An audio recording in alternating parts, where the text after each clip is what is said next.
Wah teman-teman semuanya, kembali lagi dengan saya Andi di sini. Ya, jadi hari ini saya tiba-tiba melihat sebuah rekomendasi, yaitu rekomendasi dari YouTube, di mana YouTube tersebut menceritakan tentang sejarah kehidupan dari Torakusu Yamaha. Ya, sesuai dengan namanya, Torakusu Yamaha itu adalah seorang pendiri perusahaan besar dari Jepang yang bernama perusahaan Yamaha. Ya, jadi pada awal mulanya si Torakusu Yamaha ini adalah seorang teknisi yang kerjaannya membetulkan alat-alat kesehatan. Nah, pada suatu hari dia dipanggil di sebuah sekolah untuk dia diminta untuk membetulkan alat-alat kesehatan yang ada di sekolah tersebut. Nah, setelah dia selesai membetulkan alat kesehatannya, tiba-tiba kepala sekolah tuh minta tolong dia untuk membetulkan yang namanya piano yang ada di sekolah tersebut. Pertamanya tentu dia menolak, yo, orang saya ini tukang betulin alat kesehatan kok tiba-tiba disuruh betulin piano.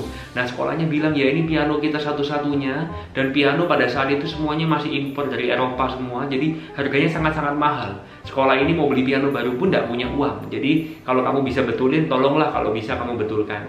Nah, singkat cerita, si Torakusu Yamaha akhirnya dia tersentuh hatinya dan akhirnya dia bilang ya udahlah, aku akan berusaha untuk bisa membetulkan piano ini. Nah, tak lama kemudian, singkat cerita, dia pun berhasil untuk membetulkan piano yang ada di sekolah tersebut. Dan akhirnya dia terinspirasi untuk, kenapa aku nggak produksi piano aja ya? Orang aku sudah bongkar semua, ternyata ya nggak sesulit itu di dalamnya. Nah, berkat niat baiknya yang awalnya dia hanya mau membantu kepala sekolahnya untuk membetulkan piano, akhirnya dia bisa mendapatkan namanya ide untuk mendirikan perusahaan yang memproduksi piano. Jadi setelah dia selesai membetulkan, dia paham betul cara kerjanya piano bagaimana, dan dia pun akhirnya mendirikan perusahaan piano pertama di Jepang dan akhirnya berhasil sukses, dan perusahaan itu ada sampai detik ini. Dan cuma produksi alat musik, saat ini pun dia juga produksi sepeda motor dan lain sebagainya. Nah, jadi apa yang kita bisa pelajari dari kisah hidupnya Torakusu Yamaha ini? Kadang-kadang sesuatu yang besar itu berawal dari niatan kita yang baik untuk menolong orang lain. Pada saat itu si Torakusu hanya berniat untuk ya udahlah membantu kepala sekolahnya aja. Ternyata setelah dia selesai membantu, dia mendapatkan ide yang fantastis untuk mendirikan perusahaan piano, dan dia sukses yang luar biasa sampai berapa generasi sampai detik ini.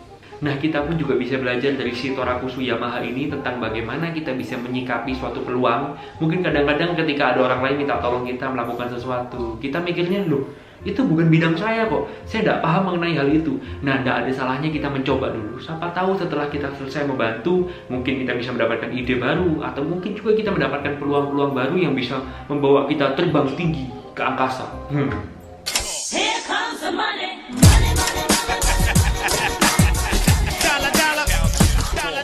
Oke, kalau begitu teman-teman, sekian video saya pada hari ini. Semoga apa yang saya sampaikan bisa bermanfaat untuk teman-teman semuanya. Dan sampai jumpa lagi di episode berikutnya. Bye-bye.